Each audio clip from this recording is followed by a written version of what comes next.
Anda akan menyaksikan Damai Indonesia dipersembahkan oleh Wadimor, tentu sarung kita.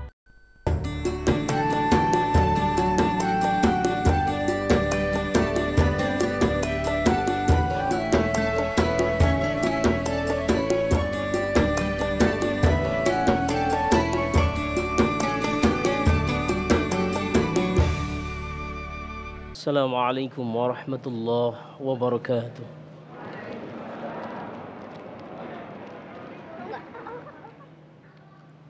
A'udzu billahi minasy syaithanir rajim.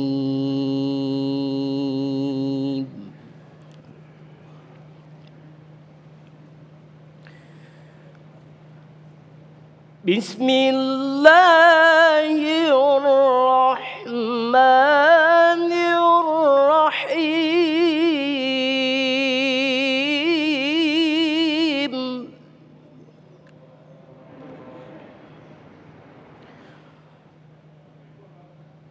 Qul amara rabbi bil qist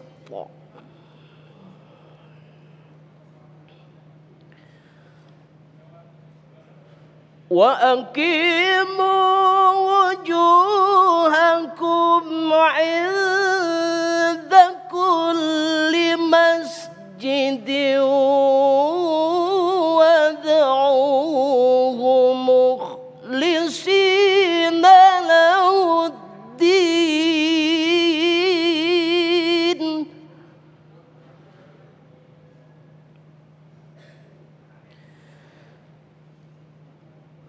kama bada'akum ta'udun.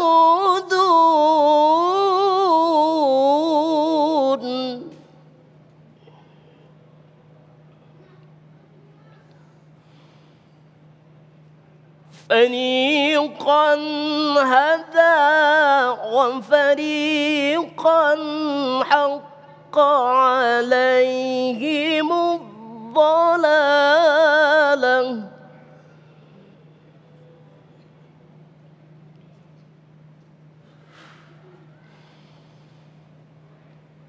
Innahum ittakhadhu asyayatina awliya'a min dunillah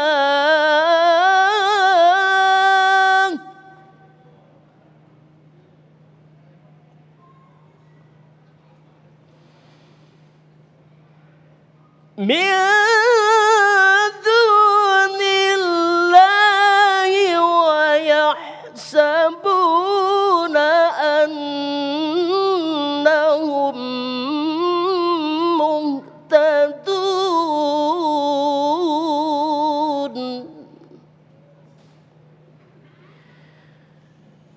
Min dunillahi wa yahsabuna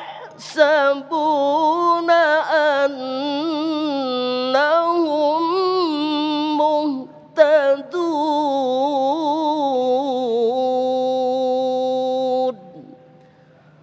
Shadaqallahul azim. Assalamualaikum warahmatullahi wabarakatuh. Assalamualaikum warahmatullahi wabarakatuh. Alhamdulillahirabbil alamin. Allahumma shalli ala sayyidina Muhammad wa ala ali sayyidina Muhammad. Berbahagia sekali kita dipertemukan kembali dalam Damai Indonesiaku yang hari ini kita bersiaran secara langsung dari Masjid Al-Fatah, Villa Nusa Indah 3, Gunung Putri, Kabupaten Bogor. Pemirsa, dalam kesempatan kali ini alhamdulillah telah hadir bersama kita guru-guru yang kita cintai, Kiai Haji Khalil Nafis, kemudian satu lagi juga Kiai Haji Said Kutub yang akan membahas satu tema yang sangat menarik sekali, yang gampang diucapkan tetapi ternyata susah untuk dilakukan. Apa yang disebut dengan ikhlas, membangun keikhlasan dalam beramal. Itulah tema kita yang kita angkat dalam Damai Indonesiaku kali ini yang dipersembahkan oleh Sarung Wadimor, tentu sarung kita. Selamat mengikuti.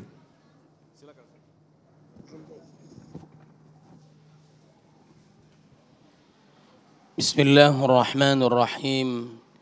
Assalamualaikum warahmatullahi wabarakatuh.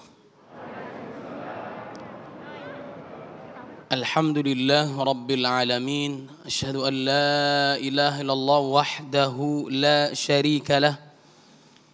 Wa asyhadu anna Muhammadan abduhu wa rasuluh. Allahumma salli wa sallim wa barik ala sayyidina Muhammadin wa ala alihi wa sahbihi ajma'in, amma ba'd. فقال الله تعالى في القرآن الكريم: أعوذ بالله من الشيطان الرجيم، بسم الله الرحمن الرحيم. يا أيها الذين آمنوا اتقوا الله حق تقاته ولا تموتن إلا وأنتم مسلمون.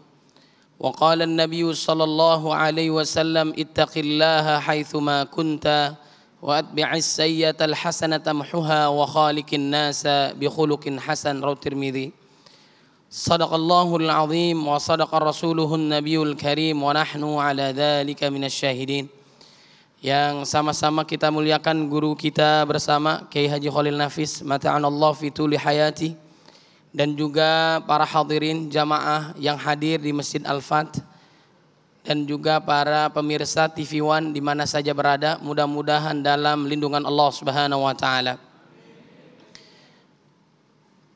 Allah Subhanahu wa taala berfirman di dalam surat Al-Bayyinah ayat 5, dan itu merupakan perintah Allah Subhanahu wa taala kepada kita.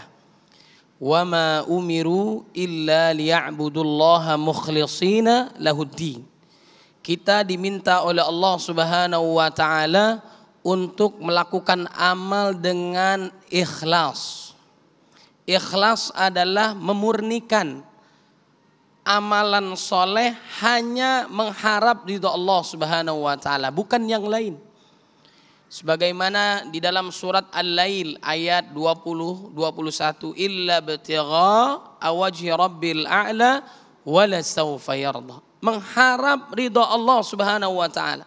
Bahkan waktu lalu kita melakukan ibadah puasa perintah Allah Subhanahu wa taala, kita taat. Ya ayyuhalladzina amanu kutiba alaikumussyam.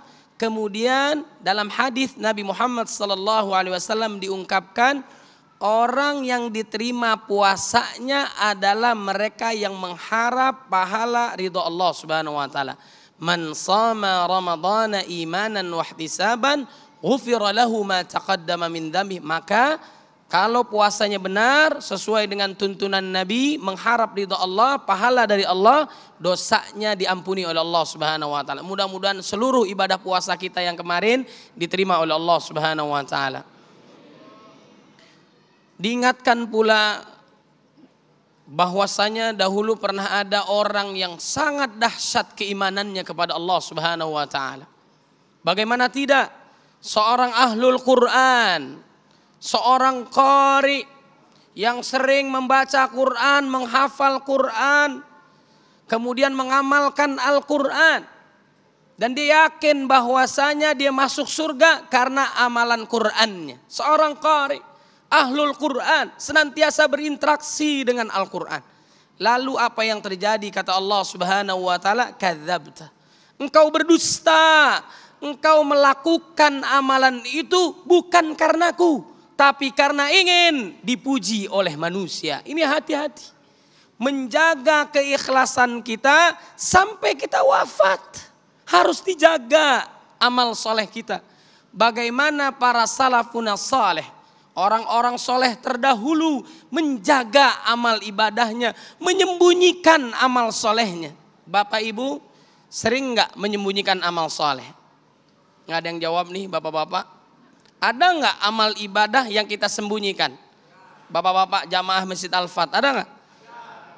Semangat semua ini, luar biasa. Apa itu? Nikah lagi, ya. Ibadahnya luar biasa, nggak dikasih tahu istrinya, ya. Nah, jadi amal ibadah kita yang lain, ya, kita membiasakan harus disembunyikan. Dalam rangka apa? Menjaga keikhlasan kita di hadapan Allah Subhanahu wa taala.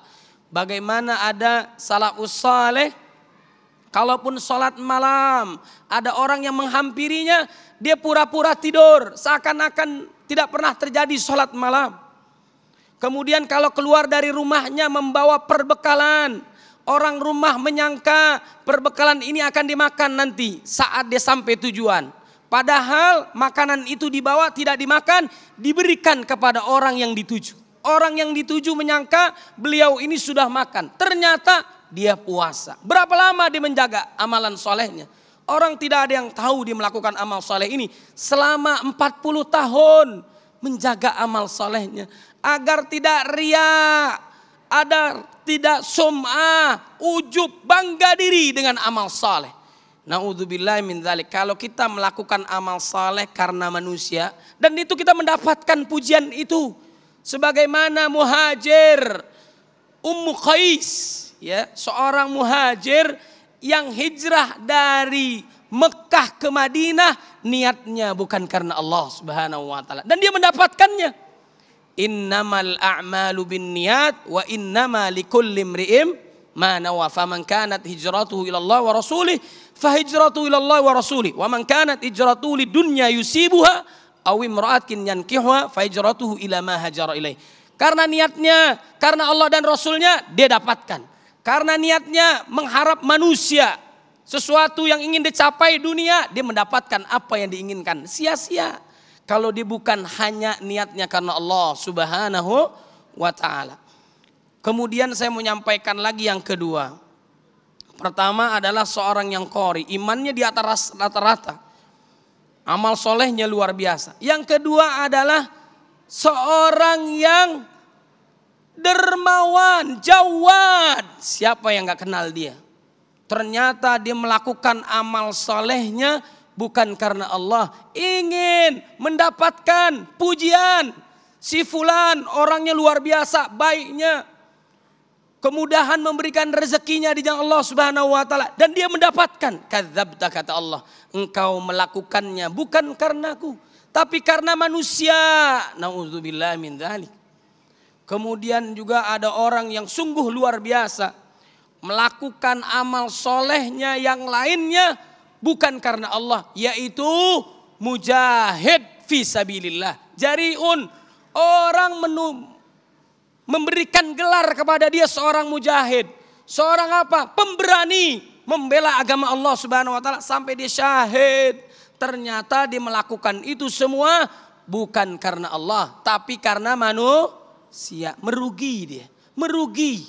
Mudah-mudahan hati kita dijaga oleh Allah Subhanahu wa taala. Jamaah yang dimuliakan oleh Allah Subhanahu wa taala, kata Al-Imam Asy-Syafi'i, kata Al-Imam Al-Ghazali adalah apa? Manusia itu merugi kecuali dia melakukan amal solehnya karena Allah Subhanahu wa taala. Wallahu a'lam. Masya Allah, sebuah pemaparan yang memberikan gambaran kepada kita betapa ulama-ulama terdahulu ternyata sampai pada level menyembunyikan amal soleh. Sedangkan kita saat ini dihadapkan pada pilihan yang sangat berat. Apalagi dengan kehadiran teknologi media sosial di mana perbuatan-perbuatan baik sering kita share dengan sebuah mantra. Hai guys, saya lagi di Mekah nih. Masya Allah. Nah, itulah yang harus kita koreksi. Sesungguhnya bagaimanakah kita mampu menumbuhkan amal soleh di dalam diri kita. Kiai Haji Khalil Nafis akan membahasnya selepas pesan-pesan berikut ini. Damai Indonesiaku.